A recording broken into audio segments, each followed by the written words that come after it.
Right, thanks very much for joining this webinar. I'm joined with Kylie, Joe, and Dominic. So I'll just introduce each of them in turn. So Kylie, as probably you know, is head of BDO's private client practice in Singapore. And she does great work with many of the families in the region, as well as obviously the Singapore business, as well as private client families. Dominic is head of Henley & Partners Southeast Asia practice and doing great work with them, growing their practice with the investment migration services. And then we've got Joe Tang, who's Amicore Global.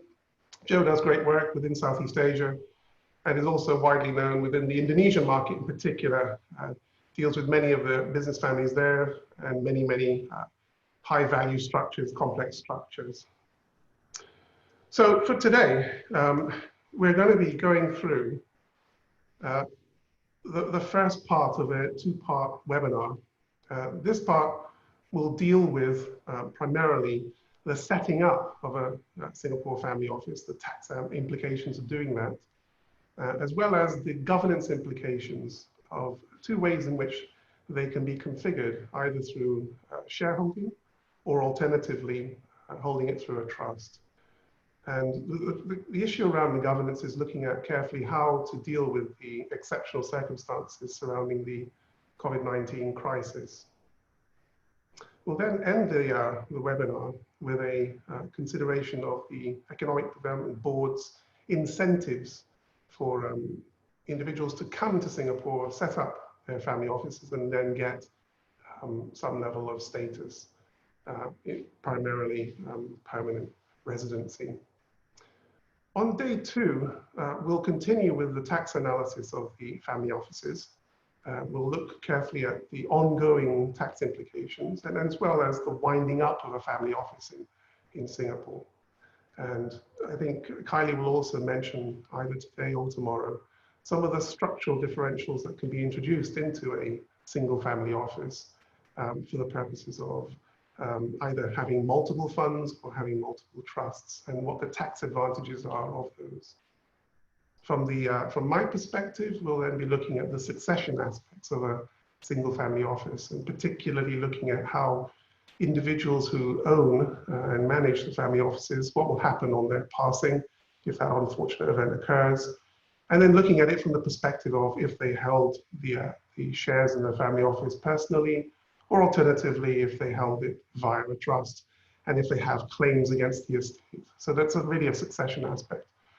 And then we'll wind it up with a broad sort of case study, which we'll invite Joe to moderate, where all the panel speakers will discuss a hypothetical scenario where it pulls together both day one and day two, so that we can sort of wrap the whole thing up.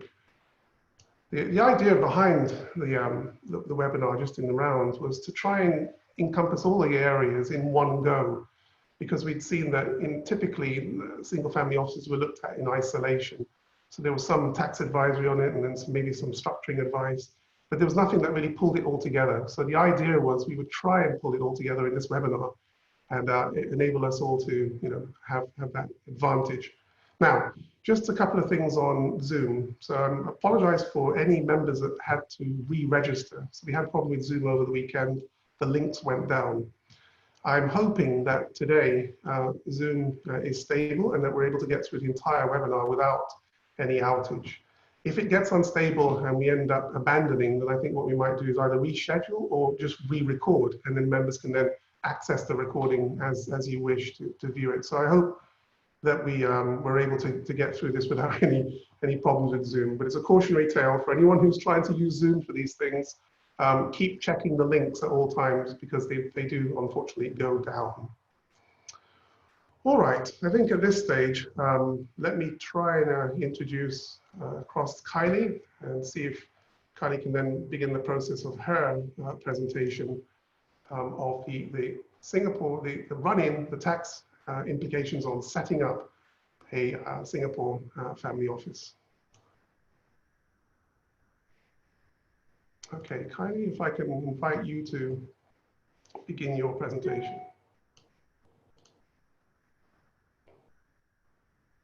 Sure. Slideshow. Can you see the slides? Yes. Okay, that's good. So good morning, everyone. Thank you for joining us today. My name is Kylie, and I lead the Private Client Services team in Remedial. So today I'll be sharing with you the basis of family office structures, the basics, okay? And of course, tomorrow, then I will share more complex structures. So for now, I will just close off my video so that you can concentrate on the presentation. Okay, so this is the part one, and the agenda for today is, first of all, we'll talk about the overview of the family offices. Why do people set up family offices, and what are the objectives? Okay, and of course, we compare the different schemes and structures that's available to us today, and of course, the ongoing requirements and considerations. Right. So how did all this family office start? We all know that family office became a very big thing in the last couple of years in Singapore. And of course, the reason is because of the changing tax and regulatory as well as political environment in the region, as well as globally. So let's look at what happened and what has been taking place in the last few years, and what is the correlation with family office growth in Singapore. So we know that in the 2016 and 2017, we started with all the CRS reporting, okay? And of course, Indonesia also started with the tax amnesty program, right? So what does it mean? It means that tax transparency. So tax authorities all over the world, they now know how much the high net worth individuals have overseas. And of course, knowing how much they have overseas, they will try to tax them. So a lot of the high net worth individuals, they know that it is no longer possible to park assets in offshore companies and claim haven status. Okay, so they began to think, well, the early adopters at least, they began to think, if that's the case and I can't be hiding in the BVI companies and pay no tax, then I might as well find a place to pay some tax, or I can just come to Singapore whereby I can claim for tax exemption. So that's where the modest growth or the start of the single family office in Singapore. And of course, in 2018, 2019, Malaysia also had the special voluntary disclosure program. And of course, in the same year, last year, beginning of last year, we had the economic substance requirements in the BI. So what does that mean? Okay, well, I'll show you, I'll give you an example. I have a Malaysian client, okay, and she took part in the special voluntary disclosure program. And because of that, of course, she was invited by the tax office in Malaysia to have coffee.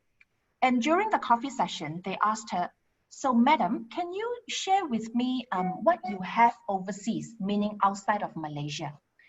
And she told them, well, thinking that, you know, of course, Australia was the early adopter. So she said, well, I have a bank account in Australia and I have about 200,000 in that bank account. So they opened up the file in front of her and they said, I don't think so, it's just that much. We can see that you have 10 million US, okay? And it's housed under a Guernsey trust, right? And the Guernsey trust, below the Guernsey trust, there is this BVI company. So can you please explain where the 10 million came from? And of course, she said, well, 2 million was my seed money.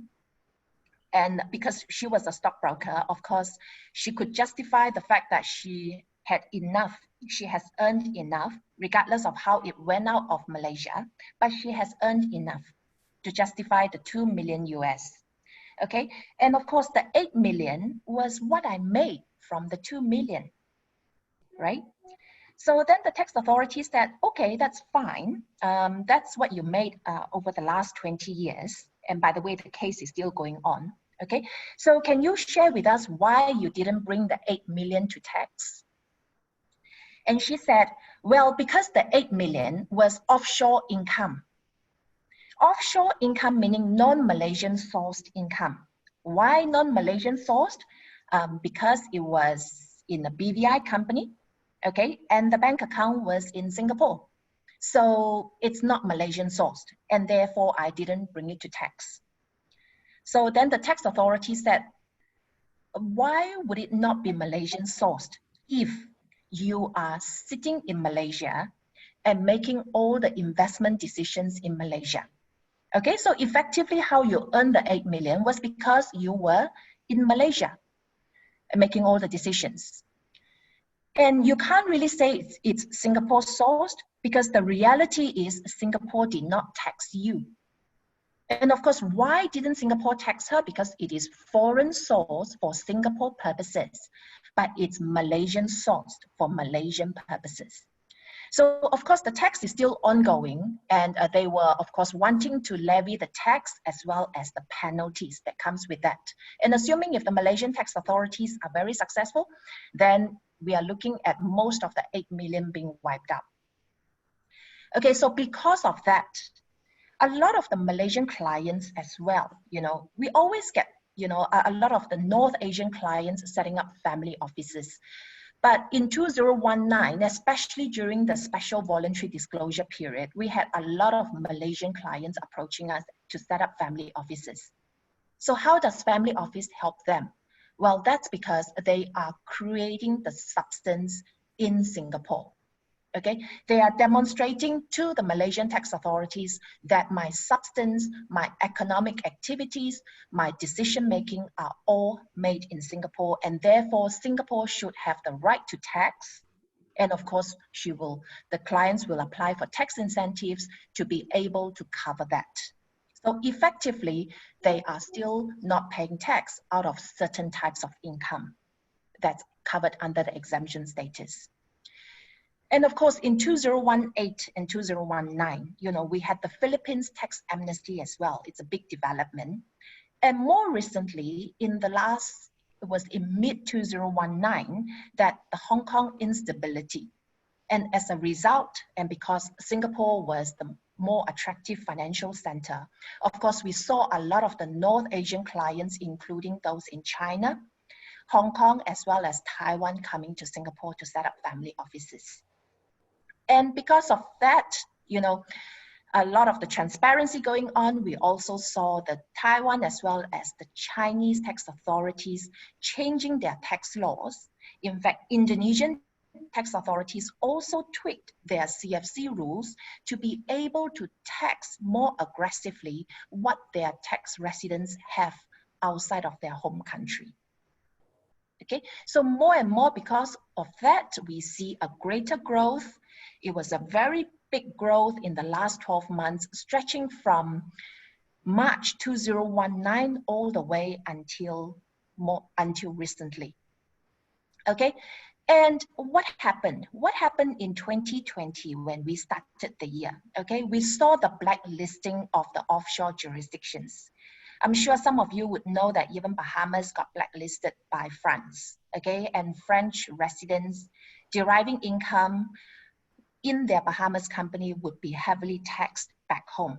And of course, Singapore, in return, we launched the VCC framework. So a lot of people are talking about the VCC, how we can better use the VCC, etc. So when everything was gearing up to a tremendous growth, okay, what happened? We have this COVID-19. And because of COVID-19, of course, it's a temporary halt. So what's the future of Singapore? Well, should be good, other than that we are the #1 in terms of the COVID-19 cases in Southeast Asia, okay? Other than that, it shouldn't affect our family office growth, okay? So the outlook for family offices post COVID-19 is that we will continue to see a tremendous growth in Singapore in the family office space. And therefore, today's session is to share with you some of the basics of the family office structures. Some of you may know, some of you may not know, okay? And of course, tomorrow's session, some of the more complex structures and the rationale. So just now we talked about why people set up family offices. Of course, one is for tax efficiency, and that is the more immediate benefit, okay? And some would ask, then what about those Singaporeans? Well, Singaporeans as well, because you are living in Singapore, and obviously your substance is in Singapore, you make all the decisions in Singapore, and you should if there is any tax exposure, it belongs to Singapore, okay? But clients would say, if I put it under my personal name, I should be fine, right? Because if it's under personal name, I never pay tax. Well, to a certain extent, you are correct. Why? Because the IRAS do not scrutinize the mass public like you and I, okay? So for example, if I trade and I make losses, they are not going to keep track of the losses for me as well. And because they know that administratively, it's a lot of cost to them.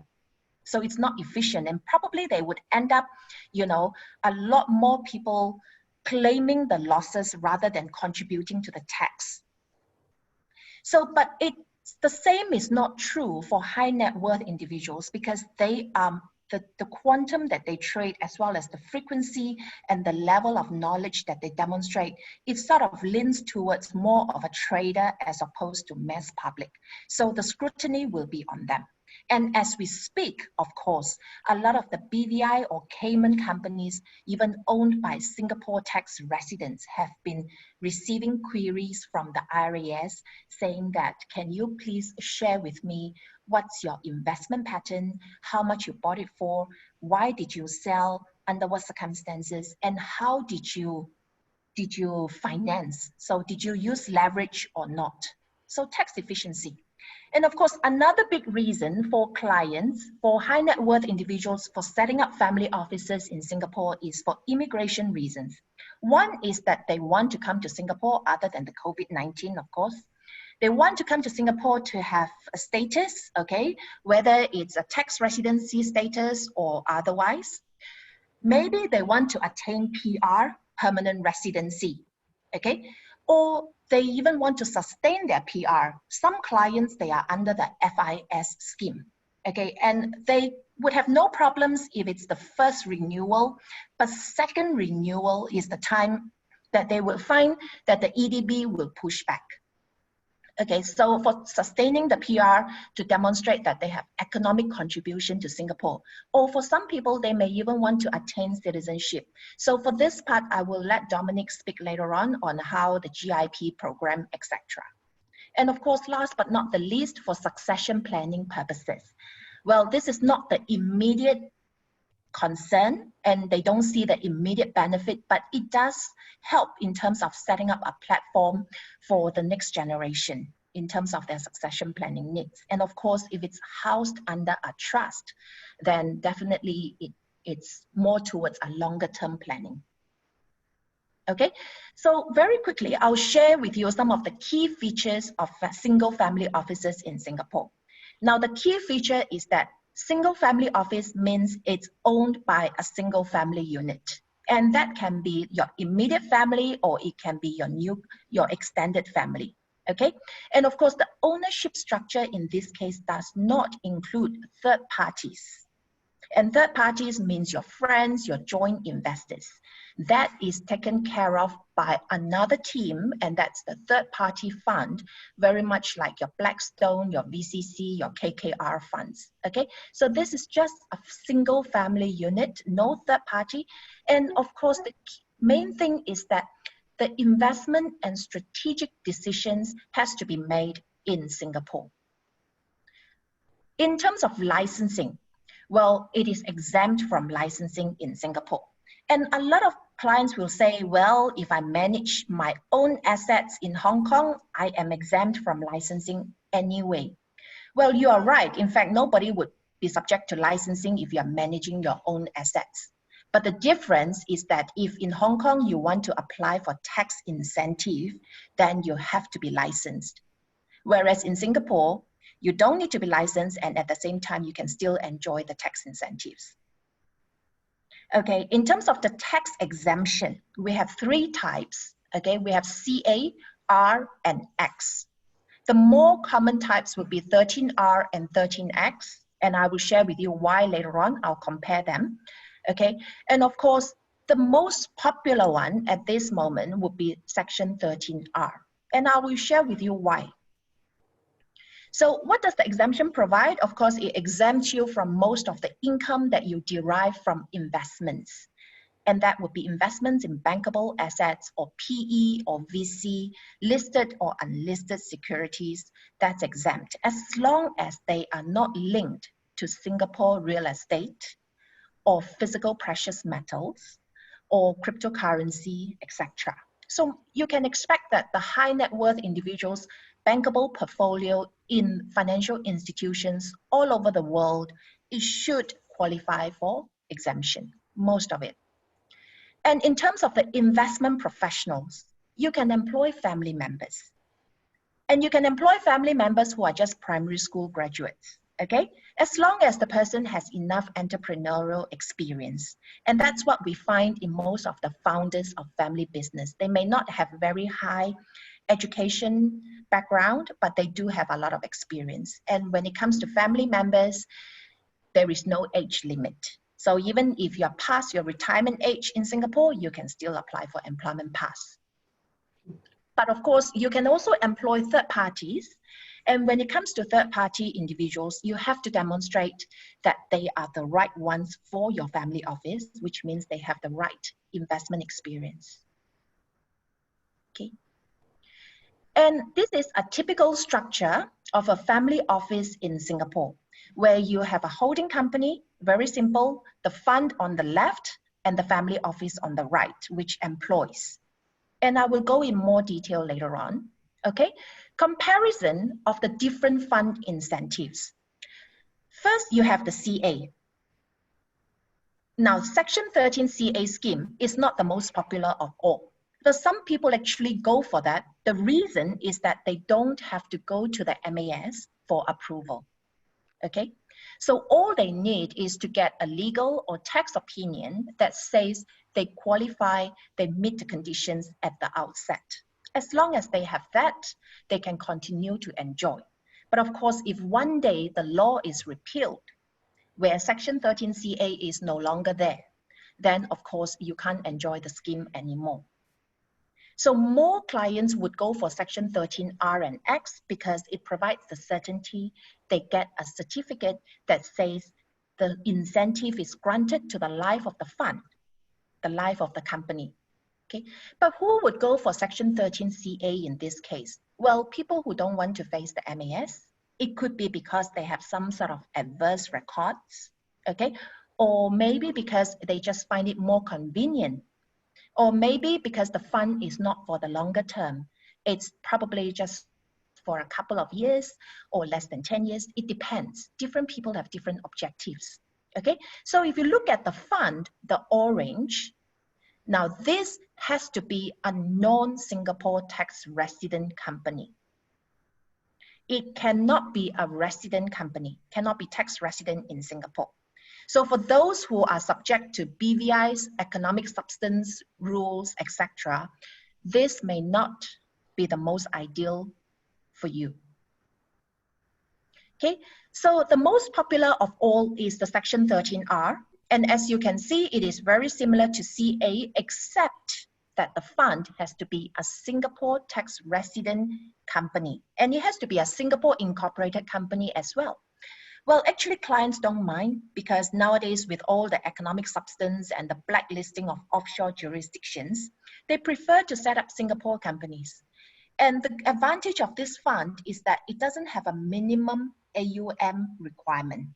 And there is also no minimum headcount requirement, okay? So AUM requirement, however, even if there is no minimum AUM, okay, but practically, if you were to set up a structure and you have very little AUM in that, it also doesn't make economic sense.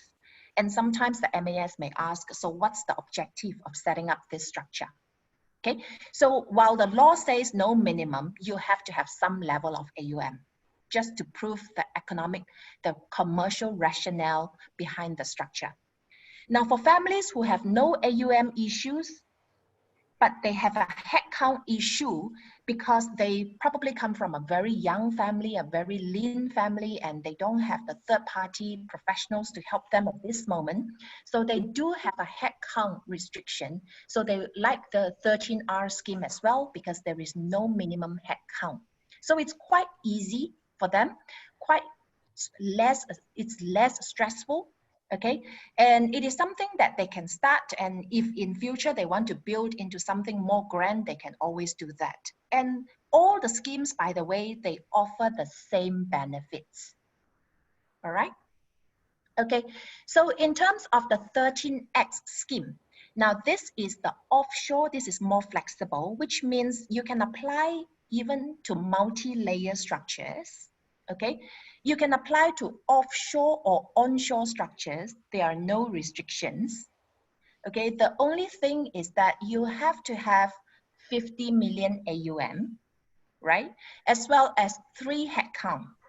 And those 3 headcount, we are talking about full-time headcount. It's not part-time. So if we have clients who have a professional role elsewhere and they say they want to be one of the IPs, well, they can't be one of those full-time. They can only be the part-time. Okay, so we require 3 full-time. And also for the 2 schemes, 13R as well as 13X, the fund, not the family office, okay? The fund needs to spend 200,000. And where the 200,000 comes from? It comes from paying the family office investment management fees. It comes from paying the banks, the financial institutions, the bank charges, the interest expense, paying the lawyers, the accountants, the tax agents, okay? So all of that is counted towards the 200,000. And I will show you 3 simple typical structures, okay? And tomorrow I will share with you the more complex structures. So today, the very simple structure would be number 1, it's a triangular, or somebody call it the diamond structure. It is a holding company on top with 2 funds, with 1 fund and a family office below. So they are brother and sister company. Okay, so they are related company. And under this structure, of course, you don't need a license because you are managing your own assets. You just need a legal opinion. And the good thing with this is that, you know, there is flexibility because you have a holding company on top. You can keep adding different funds later on, okay? But the bad part is that it may be slightly more expensive because, of course, you have 3 companies as opposed to 2. And the second type of structure is the 2-tier structure, what we call the 2-tier. It's more suitable for 13R structures, okay? So under this, they are parent-subsidiary relationship. It is not a brother-sister relationship. Okay, so for this one, the good thing is that it's cheaper. It's cheaper because it's just 2 companies versus the 3. So in terms of ongoing maintenance fees, it's much less, right? Of course, when it comes to putting inside the trust, then we have to think about if this is a Singapore company, you know, the fact that we have to have individual directors, sometimes it may not be ideal. And of course, the last type of structure that I'm going to show you today doesn't mean that these are the only types. Of course, there are many other types, but these are the more typical, okay? It covers more or less 80% of the family office structures. Most of them should fall under one of the 3. So this one is whereby the fund and the family office, they are separate. And it is good in the sense that sometimes clients prefer to keep bit more independent. So in case they want to put the fund under a trust, and maybe their family office, they want to get it licensed to be able to manage third-party funds. That's also possible. So it's more flexible, except that because there is no corporate relationship between the 2, so it's not by shareholding, you just have a natural person on top, then you would have to get the case-by-case exemption from the MAS. Again, that shouldn't be a difficult thing to get. It's just more a formality. Okay, so tomorrow I will show you things like, what if I have a US beneficiary? What if I am within a listed entity group and I have excess cash flow trapped within the listed entity group? And of course, listed companies, we have third-party investors. So what sort of structures are good for me? Or what if I have multiple family branches, but wants to share just one family office? What do I do? Okay, so that will be for tomorrow, part 2. And today, the last thing I want to share with you is that, you know, with every structure, you have to think about the ongoing maintenance. Okay, it's not like you just set it up, you leave it there. You have to think about your accounting, your tax filing, declarations to the MAS, and if you have employees, you would have to think about the employee tax filings as well. Okay, so that we will go into more detail tomorrow. So that's all I have for today, and I'll pass it over to Zach. Thanks very much, Kylie. Okay, if you can come off your screen share, then I can put my one on. Thanks very much. Okay, so looking at the, coming back to the governance side of the family office. Now, this is sort of rather depressing area because we've got, obviously, this is a topical thing to talk about because we've got this COVID-19 crisis going on. And the result of that has been anticipating that families will fall into disagreement surrounding their family offices, particularly if there are significant and sustained investment losses. So the idea of this particular section of the webinar was really to run through the different ways in which the family offices can come under stress because of this current crisis and the volatility in the market. So the areas I'll look at are from a corporate family office perspective, looking at the shareholder governance. And then I'll look at if you are structuring your family office as a trust, what it looks like from the trustee and the protector's perspective insofar as their governance exposure is concerned. And then we'll look at the private trust company in the mix. So remember, all of this is looking at it from the perspective of COVID-19 will put these structures under a unique level of stress because of the investment volatility and the potential that this could escalate to family members falling out. And so what I'll do is I'll try and map through the level of liability risk, and then more helpfully try and look at how we can adjust or at least begin the process of managing that risk in the midst of all of this, this crisis. Obviously, this COVID-19 crisis doesn't look as though it's going to be going away anytime soon. So the sooner families begin the process of addressing their risk of falling out, then the better. So let me start off with the corporate family office, and I'll do it in diagrammatic style, and then we'll narrate each of the points separately. So we start off with a sort of simple sort of structure. If I try and bring up, so we're looking at the holding company, and we're looking at the fund manager and the fund company. A simple structure, as Kylie just mentioned, some of these structures can obviously be in different variations, but I'll work on just the central theme of having a holding company of this family office group. Then we have the shareholders, and I'll assume that we've got 3 shareholders, so 3 family members effectively who are in charge, or at least are the equity holders of the family office. I've not made a differentiation for simplicity's purposes of the generations involved, but we could well imagine that they may be first, second, and potentially third gen, but more likely it's going to be second gens that are involved with some trail back to the main family. But here we have a shareholder. There's no trust in this scenario. We have 2 members, let's say these 2 members, they're involved in the day-to-day running of the family office with the core team. And then we have this member who is effectively outside of the day-to-day management of the family office. Now, disagreements can come in many different ways, but I'm going to concentrate on a scenario where the individual who's outside the family office is the person that's going to begin to feel some of the stress in the way in which the family office was initially set up. And this will be driven obviously by the investment losses. So obviously, as you accumulate investment losses over a sustained period, people become a lot more concerned, and this can then sort of degenerate into some level of disagreement. So we're concentrating on the losses or the volatility giving rise to a great deal of anxiety within the family. So how are these shareholders going to cope? And on the advisory side, what are we supposed to be doing with the families that have set up these family offices.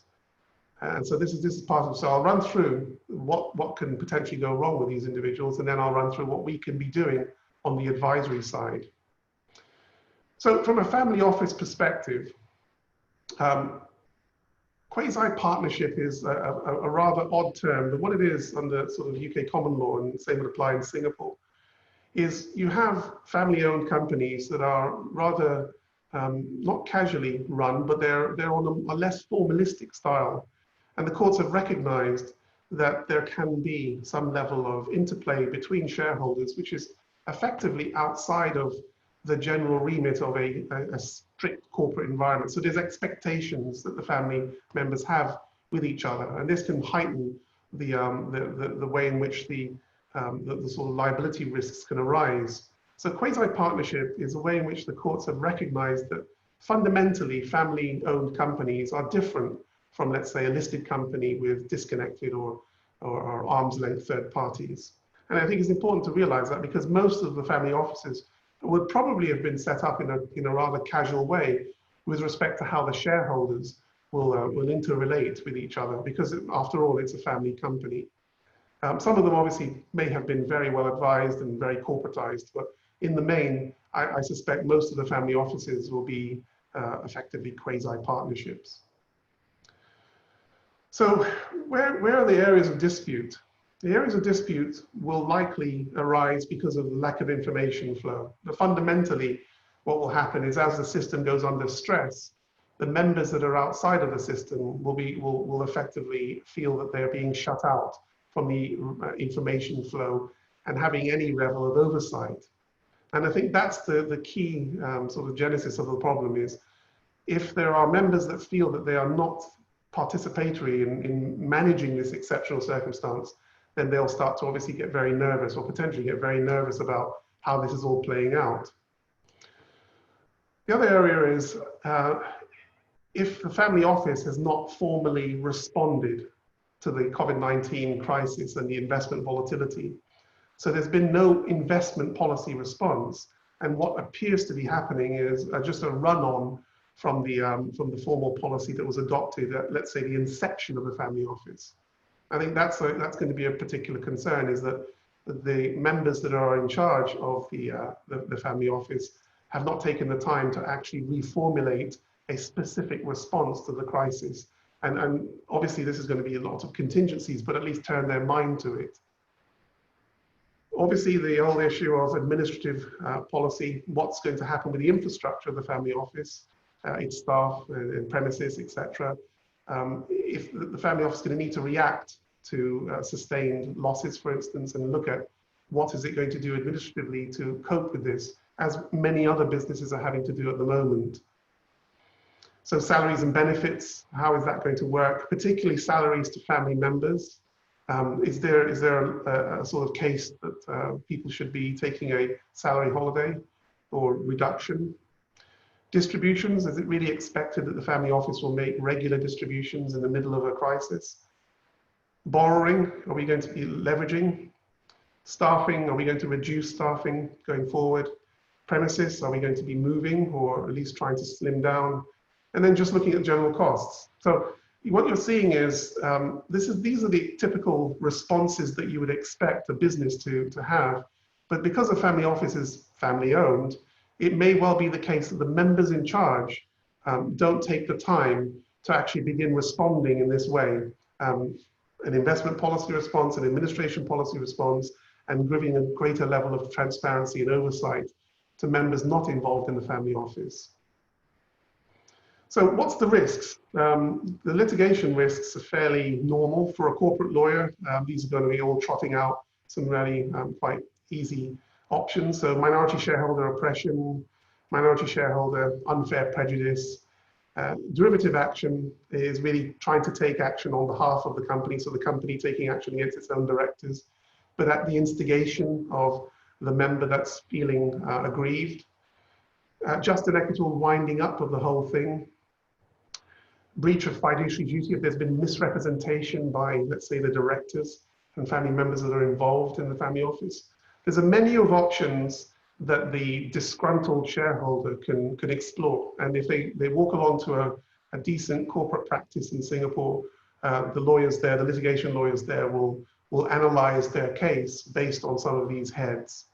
But aside from the legal remedies that are available, the fundamental is you're on the way for a family breakdown. So anybody involved in the advisory space with family offices, the ultimate is to try and avert a family breakdown brought on by the sort of economic circumstances of the family office losing money hand over fist. And I think that's the main thing. So the remedies that are provided under general corporate law, and it doesn't matter whether it's Singapore, Hong Kong, or if you're looking at BVI, etc., these corporate remedies are basically replicated across the common law jurisdictions. But the main thing is the family breakdown and the trying to guard against the family breakdown so it doesn't get to this stage in the first place. So what can we do from the advisory side? What are the steps that we can do? How do we get it so that the family members, regardless of their participation in the business or in the family office, can come to some consensus as to how to manage the situation? And so I break this down into areas where we know where they can encounter disagreement. So we are trying to counter that one for one. So obviously a shareholder agreement, if they haven't already got one, then they ought to look carefully at trying to formalize the relationship. It's not a happy circumstance to be in to do it in the middle of a crisis. But I think it's probably best advised that if they haven't done it, they should look very carefully at coming to some form of contractual agreement going forward. And I'll go through what the likely heads could be. If they have a shareholder agreement already, it would probably pay dividends to have a look at that and re-review it in light of the exceptional circumstances, because if it's a precedent document, it might not have anticipated things like this, the COVID-19 crisis. So here are the key areas that we would look at under the shareholder agreement in coping with some of the governance risks that may be encountered. The first thing is enhancing the oversight and accountability. I think you can nip most of these issues in the bud if you enhance the level of transparency across the family office. So investment and account reports, if these were done, let's say on a yearly basis, now we'll start to do them on a quarterly basis and have them shared. Real-time data access. Now this one really plays into a particular circumstance that members should be aware of, or at least on the advisory side. We obviously don't know the circumstances of members who are operating these family offices. It could well be the case that the current crisis has pushed them into insolvency or in bankruptcy. We don't know the level at which they may abuse the financial assets in the family office in order to shore up their personal circumstances. So allowing real-time data access to things like the accounts and the investments would at least allow other family members to see that everything is safe and sound, and that the member in charge, for whatever reason, is not effectively committing breaches by misallocating assets. And I think this is a very important one. If families ought to consider, not obviously being suspicious of each other, but just realize that members can have circumstances occur where they may need to do things that were out of character. So real-time data access is something that they should look at just to sort of allay any concerns. The significant transaction protocols is really agreeing if there are wide swings in terms of the investment policy, ought it to be considered by the group of shareholders first, rather than the effective management team. So significant transaction protocols are where you set limits, like if we're going to effectively dispose of the one whole tranche of investment, which is worth, let's say, 50 million, and then reinvest it into something else, maybe that can trigger a shareholder decision rather than allow it just at the operating level. So significant transaction protocols are a way of controlling what would otherwise be full discretion at the family office level. Joint transaction authority and joint signing authority, these really come back to family members being cognizant of the potential risk that they could have a misallocation of assets in this current circumstance because of the circumstances of the members that are in charge. So it's really trying to be a bit more preemptive. Obviously, if the family office is being run wholly by professionals without family involvement, then all of these are a given anyway, because obviously third-party risk is obviously going to be a concern where potentially members are in financial difficulty. Right to appoint a director means that the family members have agreed that they can participate at the family office level if they wish.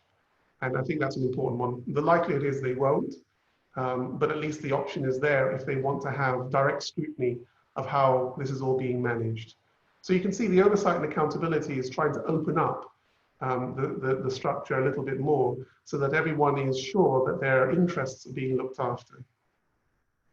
From an investment governance perspective, here you're really looking at a formal COVID-19 investment plan and maybe involving third-party investment audits.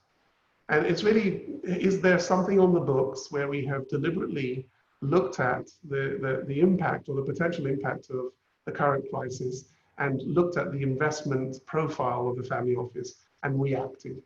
I think that this is quite an important one because particularly if you have third parties involved, third-party professional advisors, then at least you can say that there is exceptional circumstances requires an exceptional response, and we're trying to get best advice on how to cope with this from an investment profile perspective.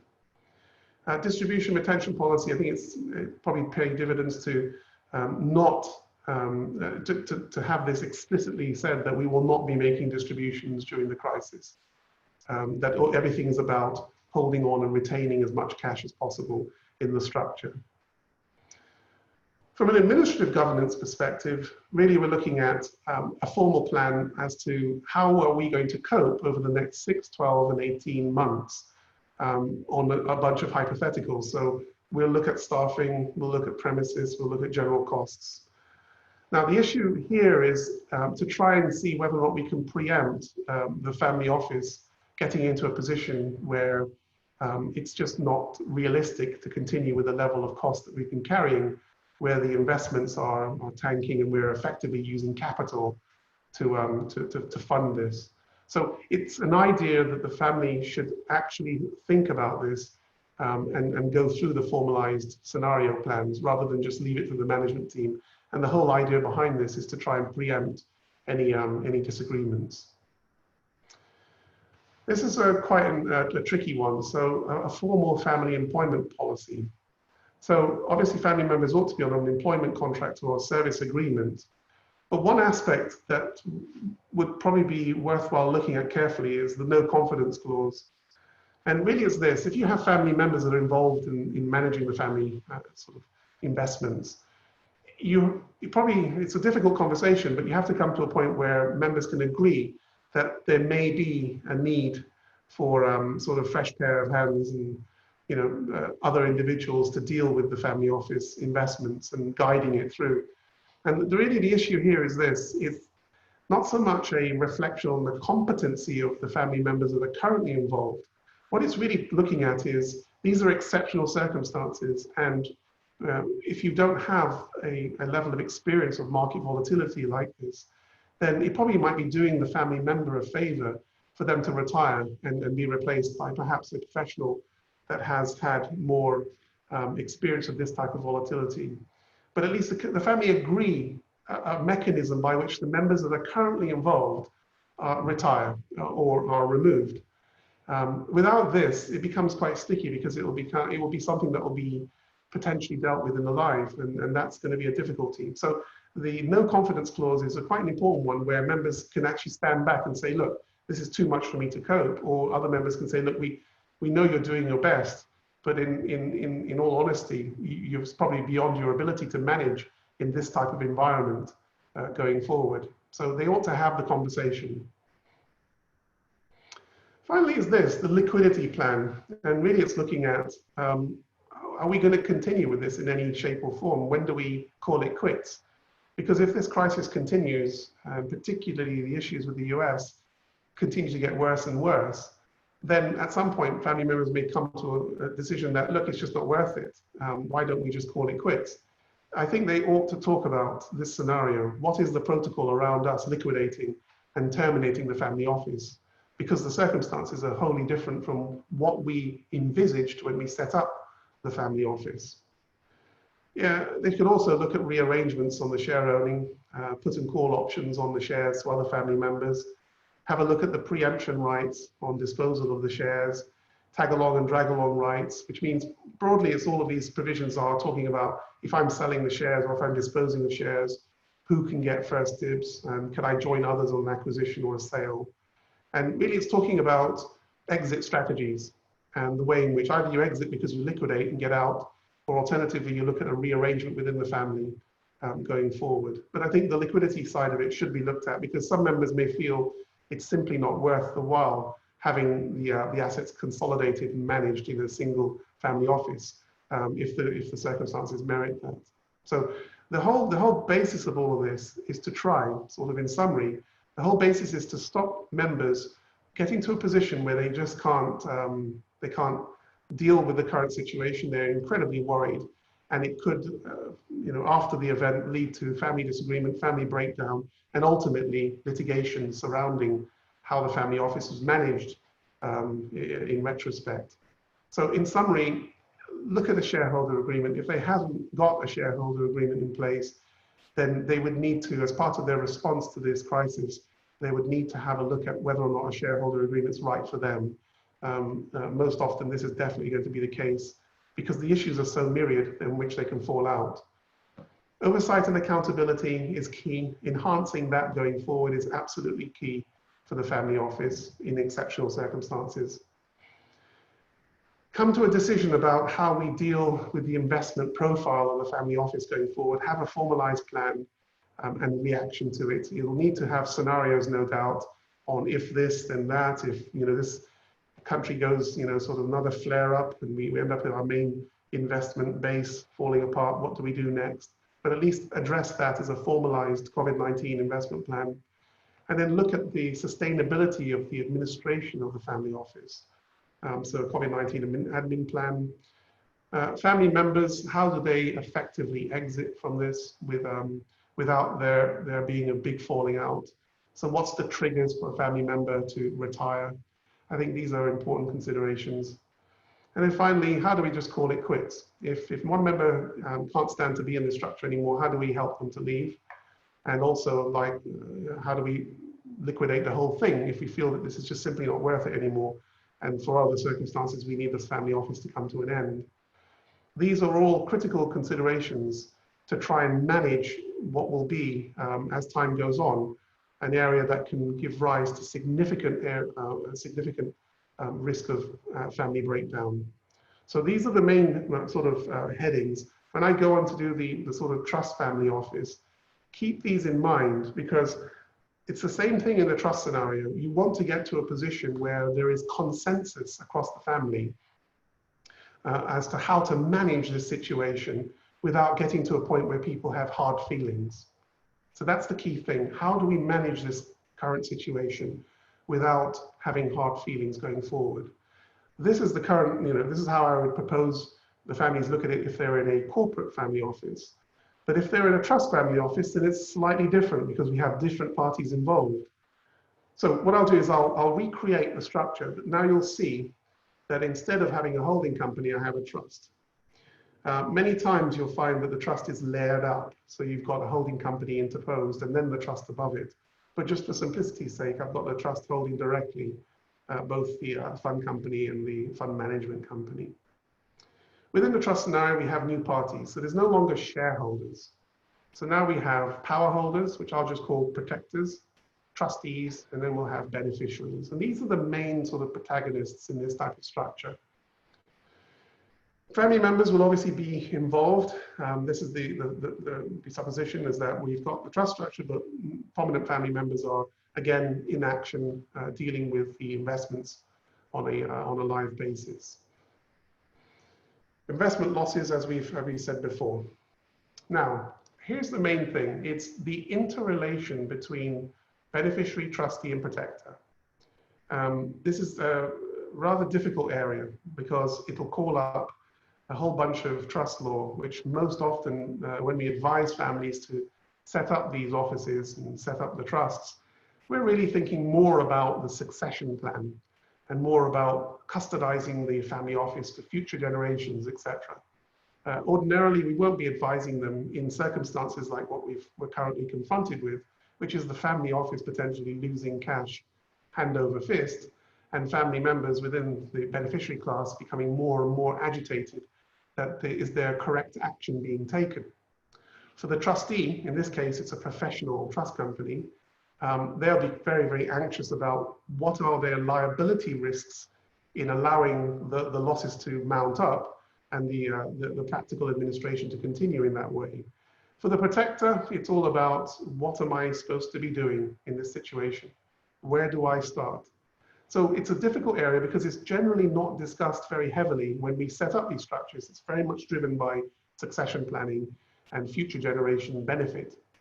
So let's look at it from the perspective of the trustee first. So we're going to map what are the trustee's core obligations, and then where do the trustees generally end up in a traditional trust. So there's a statutory duty of care, and I'm referencing the Singapore Trustee Act. These are all effectively common law defaults. So there is a duty of care. It's reasonable care as far as the investment of the trust fund is concerned.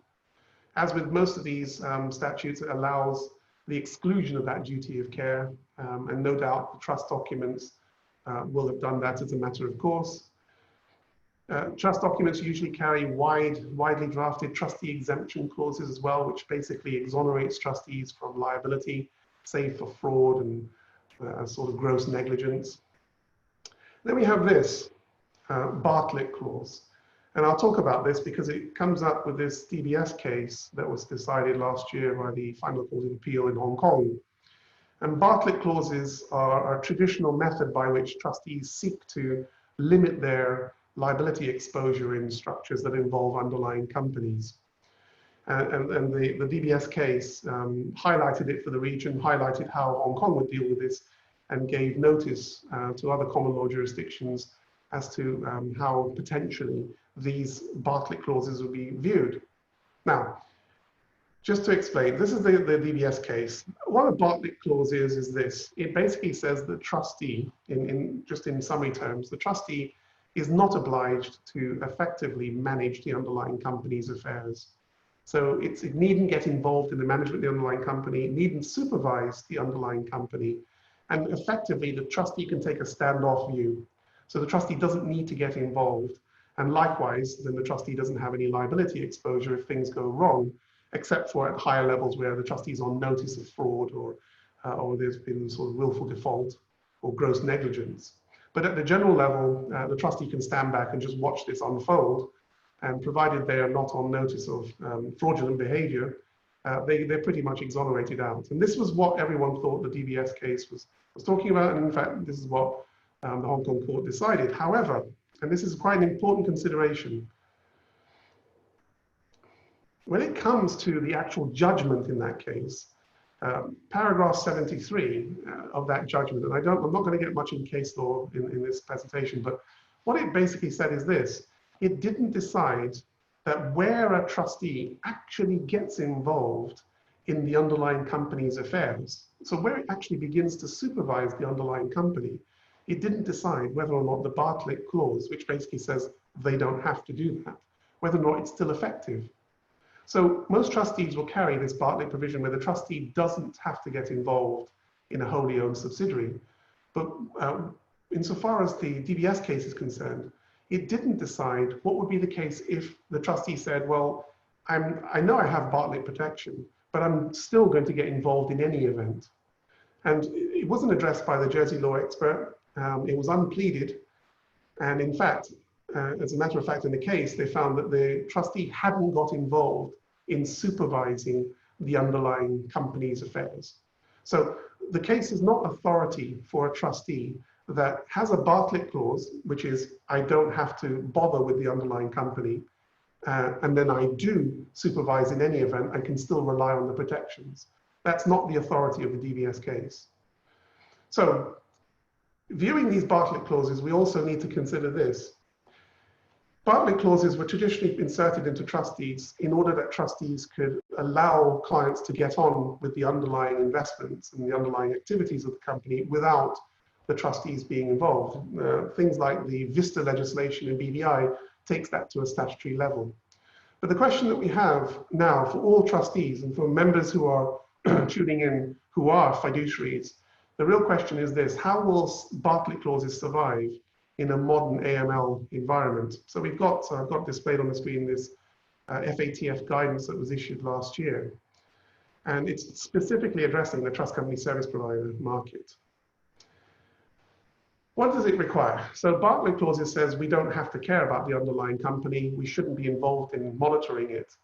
Whereas from a TCSP AML requirement, actually they do require, from an AML FATF perspective, they do require a licensed fiduciary to consider the underlying structure.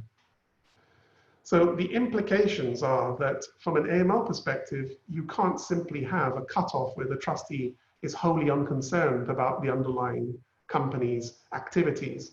In fact, what the AML document and the FATF are trying to get to is that you should be monitoring what's going on with the structure.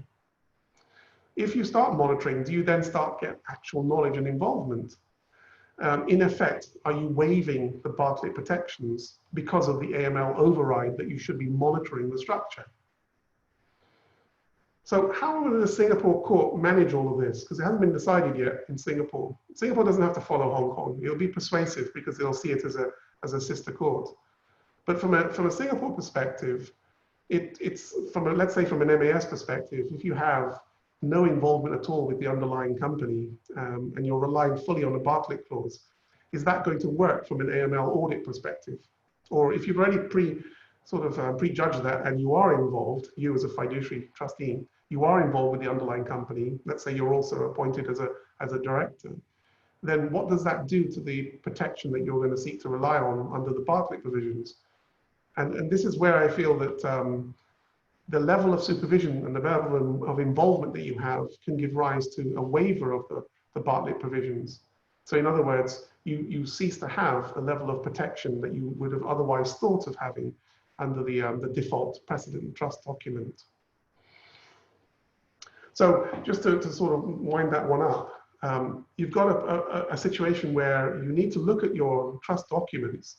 You need to look at the Bartlett provisions that are contained in them, and then think carefully about, well, what is actually happening on the structure? And if it's a family office, are we actually involved? Are we aware of the information flow? And are we taking any supervisory roles going forward? Because if you are taking a supervisory role, then I would suggest that the Singapore court would not look favorably on a fiduciary trust company licensed and being paid, taking on a supervisory role, then seeking to effectively hide behind the Bartlett protection if things go wrong. So it means that you basically get a policy decision. What are we going to do about the Bartlett provision? Should we just effectively waive it, or should we sit behind it? And what are the risks that the Singapore court would not be favorable to us? The whole area of exemptions, trustee exemption clauses, and the sort of fiduciary companies seeking to limit their exposure. This is not something that the courts, particularly in the UK, they're not very fond of this. And there are good commercial reasons why fiduciaries do this, because of the costs involved, etc. But it's a very difficult area, and it's an area that if you're in a fiduciary scenario, you need to keep this under review, particularly now that we've got active investment losses potentially happening on all of the structures that have effectively bankable assets. So just moving on, if you look at this is moving to the protector side now. So from a protector standpoint, this is a bit more difficult because we have to figure out what is the nature of the power of the protector. So does the protector have power to direct investments, remove appoint trustees, consent, or just have received notice? It's very important because the nature of the power will give rise to the nature of the obligation. Singapore, obviously we have the settled directed trust. So if we just look at the direct investments, that's a significant power that the protector would have. Now we look at the scope of obligation. Now, there's no statutory provisions in Singapore dealing with the scope of obligation of a protector or a settlor who's exercising reserve powers. So then you have to do an analysis of the trust document. Is it a personal power or is it a fiduciary power? And the real issue here is it's something that's particular to an individual or particular to whoever's occupying that office from time to time. That will give rise to looking at each party in turn, settlor protected. A settlor protector, what would be the level of their obligation? Generally, it's not taken at full fiduciary. It's something along the lines of bona fide or good faith. Beneficiary protectors, again, the scope is quite circumscribed under the case law. Professional protector is probably in scope in the same way as a trustee. The reason why I mention protectors is because of this. Generally, trustees have no equivalent Bartlett clause for a protector.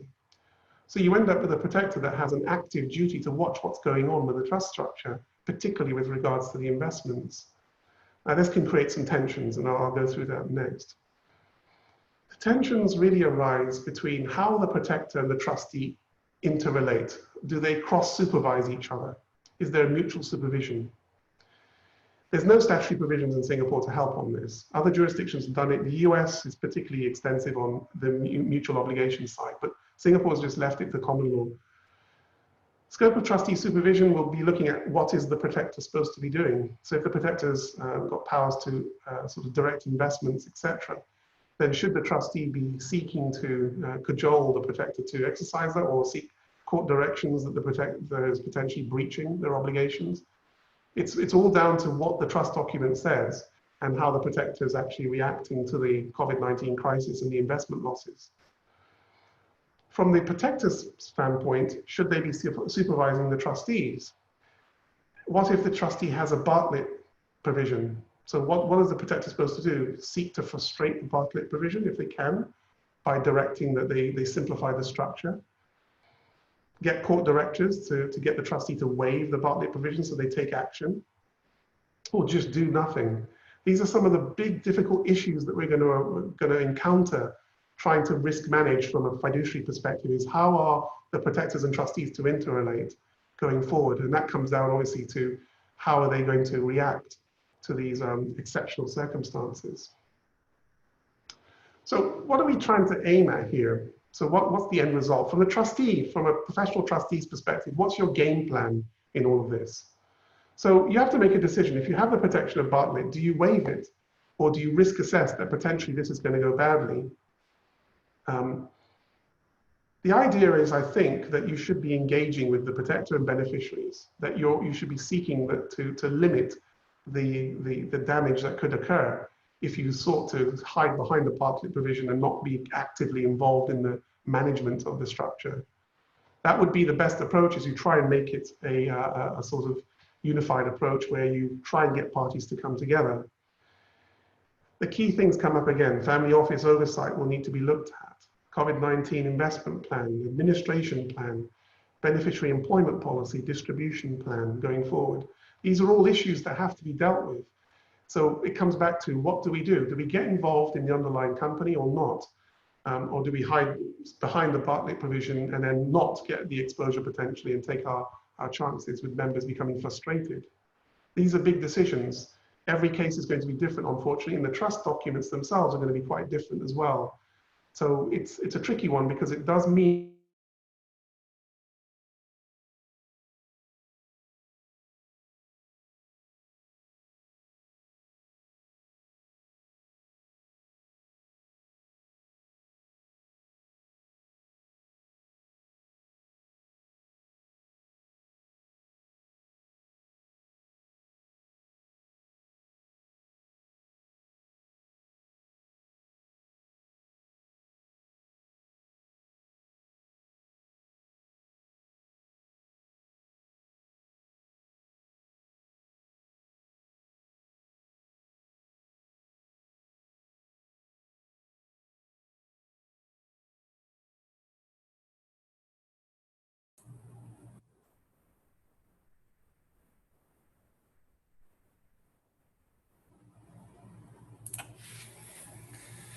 Hi everyone. I think Zach has some technical difficulties. Can everyone still hear and see me? Maybe just one or two can let me know in the chat.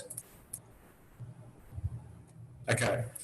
So I think while in the interest of time, I know, conscious that we're running over a bit, I thought I would start with my section now as well while we wait for Zach to get back on. So I will just share my presentation. Right, so my section is really now to focus on the investment migration. So according to the agenda, I thought what I'd do is just mix it up a bit and start with a quick overview of investment migration, a quick comment in terms of what we see happening due to the COVID situation, and then obviously focus on the topic at hand, which is how to use the Singapore Single Family Office as a fast track to obtaining Singapore permanent residence. So let's see how we go with that. So just quickly, investment migration, of course, is an area of immigration which is very much focused on financially independent individuals.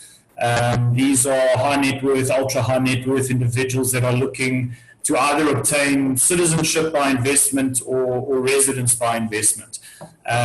There's a couple of countries around the world, now probably 11 or 12, that offer citizenship by investment programs, whereby you can invest into that country and actually obtain citizenship without having to physically move there, without language tests, as long as you have the financial capacity and can pass the necessary due diligence and personal background checks, then that's possible. And then, of course, residence, similarly, I think globally there's over 100 countries that have some form of legislation in place that allows residence or citizenship by investment.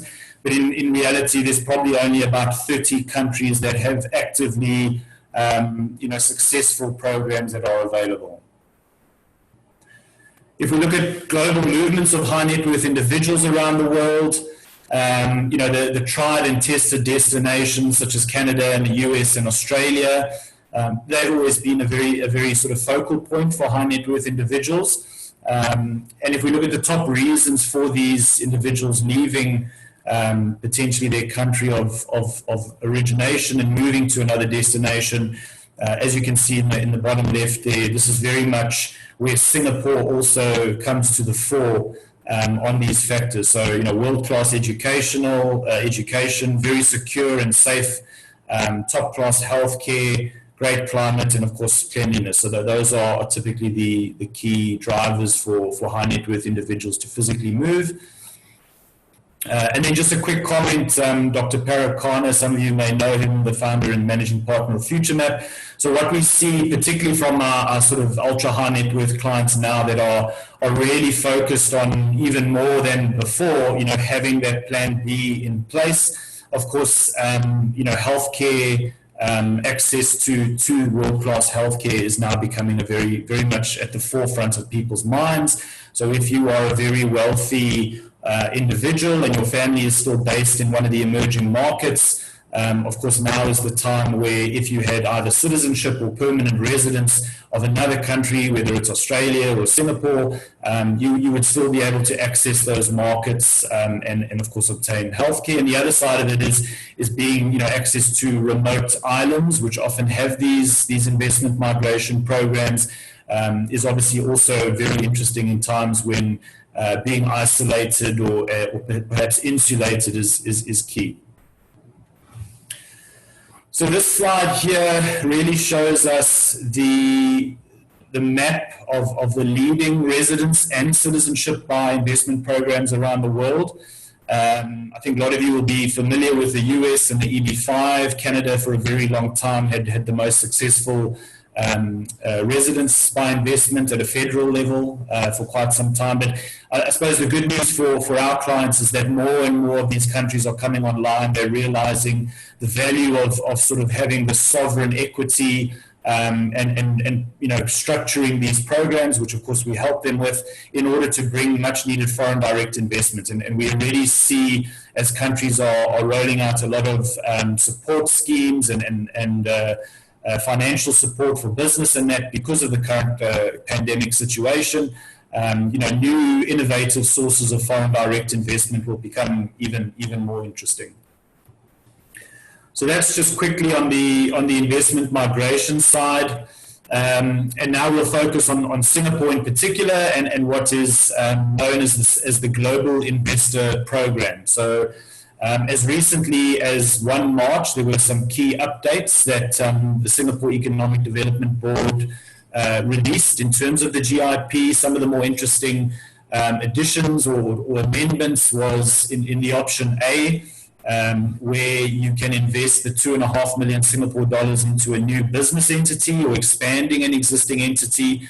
The original minimum revenue requirement for a successful entrepreneur's business was 50 million, so that's now been increased to 200 million, and this is all in Singapore dollars.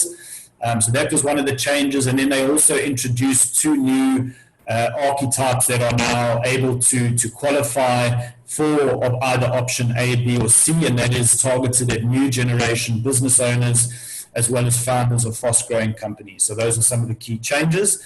As you can see, there's now clearly three options available for successful investors and entrepreneurs to come to Singapore and to directly obtain permanent residence. We won't look at option A and B today. That's potentially for a separate session. Of course, today we're focusing on option C, which is the requirement to invest 2.5 million Sing into a new or existing Singapore-based single-family office. That single-family office then has to have assets under management of at least 200 million Sing.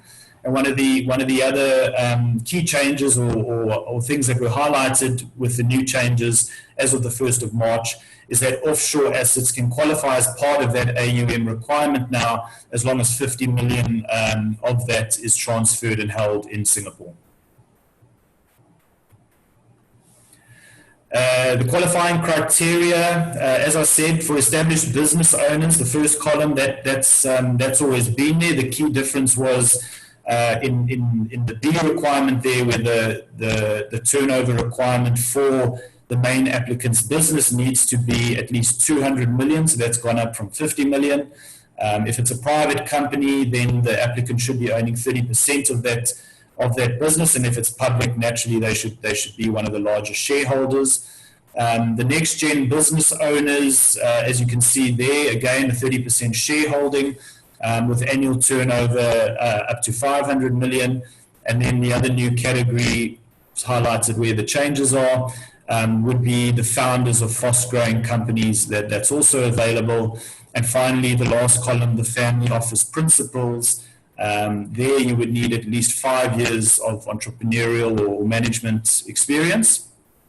And the other key change that came in was previously for family offices, the main applicant would have had to have a personal or direct net worth of 400 million Sing. That has been taken away, and the requirement now is that they have investable assets of at least 200 million Sing. Investable assets, that excludes real estate, which is important, but of course includes most of your sort of financial assets with bank deposits, premiums on life insurance policies, and so forth.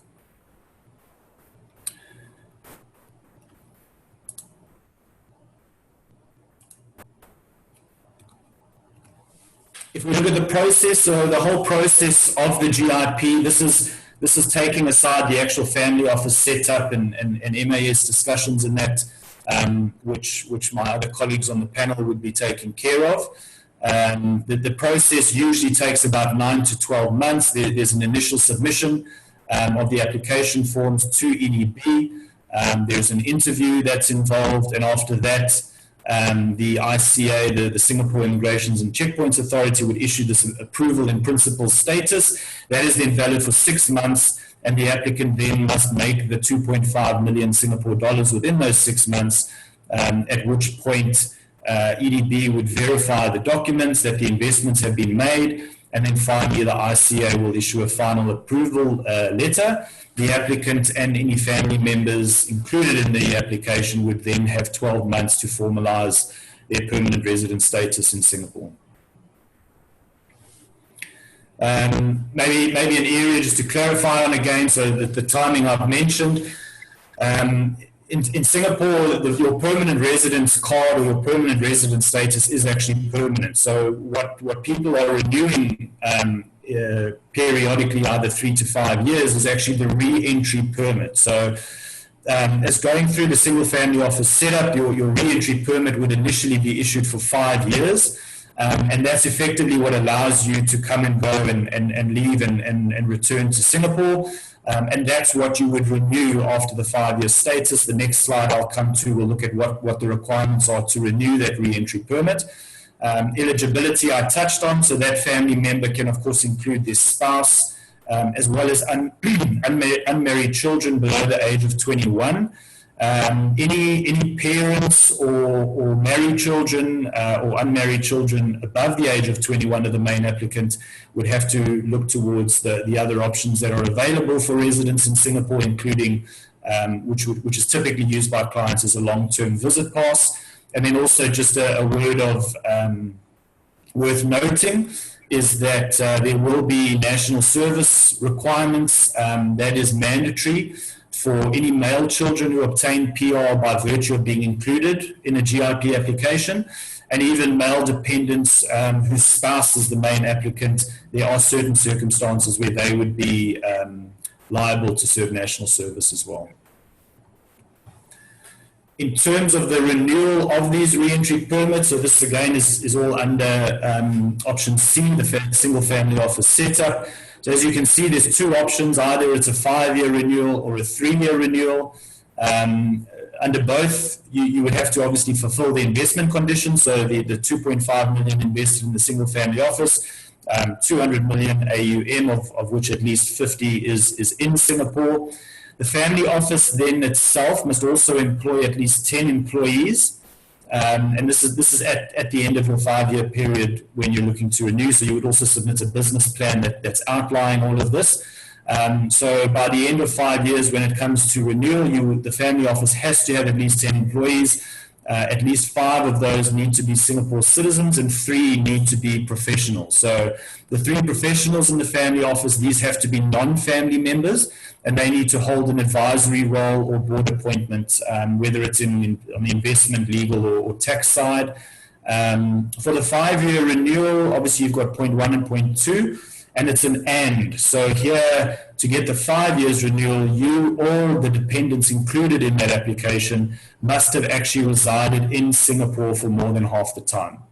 The key difference, as you can see, between getting a 5 or a 3-year renewal is under the 3-year renewal, you can either meet the business milestones with the employees and the business expenditure, or the main applicant or the dependents would have to have spent half the time in Singapore. And then just very briefly, a quick example of this was a client that we previously had. As you can see, we call what we do residence and citizenship planning because there can often be multiple steps in that process. So this was an American citizen who effectively his goal was to be based in Singapore because of all the factors for him and his family, as I highlighted earlier. So he first he did the citizenship by investment in St. Kitts and Nevis. That took us about 6 months. He then actually renounced his US citizenship. And with that, he then came to Singapore under the GIP. He didn't use a family office. He went under option A, where he invested the 2.5 million into a business here in Singapore. And after 2 years of being a permanent resident, he was then invited for Singapore citizenship, at which point we, of course, then renounced the St. Kitts and Nevis citizenship, and he took up Singapore passport. So that was just an example of one of the journeys. Of course, there's multiple variations of this that we've done over the years. That's it. Zach, are you back? Yeah, I'm back. All right. Very good, very good. Thanks, Don. I think what I'll do is I'll screen share on mine and just finish up where I eventually got to. So let me just bring this up. I'll wrap up effectively with the PTC family office. And here it's the same structure, except we have a PTC trustee involved. And here there's no protector usually. So it's beneficiaries and a private trust company involved with obvious sort of investment losses. The issue here is how the family will be coping with a private trust company rather than a full-fledged fiduciary licensed trust company. And how will the directors of the private trust company figure into any liability risks? So from the PTC itself, it's fairly straightforward. The same old story of statutory obligations, probably excluded, exempted, and obviously probably a Bartlett clause included. But the real issue on a private trust company is the fact that it's a shell company in many cases. And so it's effectively judgment proof. So regardless of what the family are able to do insofar as bringing action against the trustee for not effectively supervising the underlying investments, the PTC probably couldn't pay out on the judgment in any event. And this has been a recurring theme with the use of private trust companies. So then the question is, well, can the family sue the director of the private trust company to effectively bring some sort of redress to mismanagement of the financial assets? Is there a director's liability? Gregson is a good case because it's one that decided that there's no what's called dog-leg claim permitted with respect to directors of a private trust company. So the director is not liable. Now, the problem that we have is that if you have a sort of impecunious trustee and you've got no liability risk on a director, then you can have a rather standoffish type structure being administered. So in this case, what are the litigation risks? Well, the straight one, the obvious one is the family will just move to remove the trustee under a sort of court application. That's a sort of disaster, particularly if the PTC has been structured in such a way that you have multi-generational governance. So the governance structure itself will collapse as a result of the PTC being removed and replaced by a new trustee. There may well have been misrepresentation on the fiduciary's part to induce the structure in the first place, and there may be some avenue for liability risk there. Maybe some brand implications for the large trust companies that sort of convinced clients to enter into this structure and then found that it's not robust enough to cope with some of these exceptional circumstances. And then, of course, you could end up with a family breakdown. That's the main thing that we're trying to avoid in all of this. So the same thing comes up again. What can the trustee do? Well, they can waive any Bartlett provisions that are there. They can engage with their beneficiaries and then start to begin the process of bringing some level of oversight to the family office. Same thing again, COVID-19 investment plan, administrative plan, and then beneficiary employment policy leading to distribution plan as to whether or not we keep the whole structure going at all going forward. So it's the same issues across both private trust company and professional trust company. The only issue we have with private trust company is there's a higher risk that they could be mismanaged because the liability exposure is quite low. The trust company itself is not going to have any liability exposure in terms of its substance, and likewise the directors involved it'd be very difficult to find a court, particularly in Singapore, that will find a director directly liable to beneficiaries. So it has a risk of mismanagement and it has a risk of flaring up. But all of this can be managed quite easily if there's engagement on how to manage this process going forward from the private trust company's perspective. So that was the last bits that I wanted to say on that, and really just talk about tomorrow and what we'll be doing with the talks going forward. So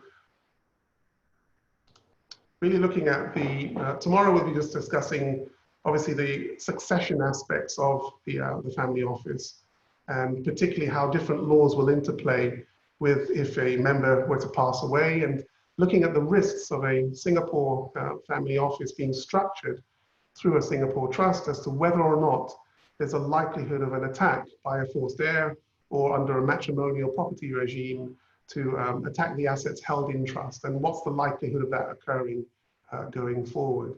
And of course, Kylie will take up the conversation and the narrative on looking at the ongoing tax exposure and obligations of the family office, and also looking carefully at if we transition from a corporate-based family office to a trust-based family office, what are the tax implications for that in Singapore going forward? And then we'll end on the case study, which hopefully brings all of this together with both Dominic's input. Joe will be obviously moderating it, and then looking at some of the interplay with succession and governance in a live scenario that we've put together. So I think that's going to be tomorrow. If you haven't got the link for tomorrow, then get in touch with me. I can get you that link. And if you haven't registered, then please do. And then we'll commence at the same time tomorrow. So sorry I dropped off. These are the technical problems with working with Zoom. If you're doing it yourself, you'll realize that these are some of the issues that we have. But hopefully you can join us tomorrow, and then we'll continue the narrative on the Singapore single family offices. The webinar will be available on demand for the recordings if you want to access that. Go ahead, Dominic. No, that's what I wanted to ask. How can we download the recording? But that's Yeah, you should be able to go through on your registration and access Zoom to be able to view on demand the recording for today. Okay. Okay, any other comments from any other panelists? No? No, nothing from my side. Thanks everyone for your time. Okay, great. Thanks very much for everyone for listening in, and hope to see you tomorrow. Bye-bye. Bye-bye. Bye-bye.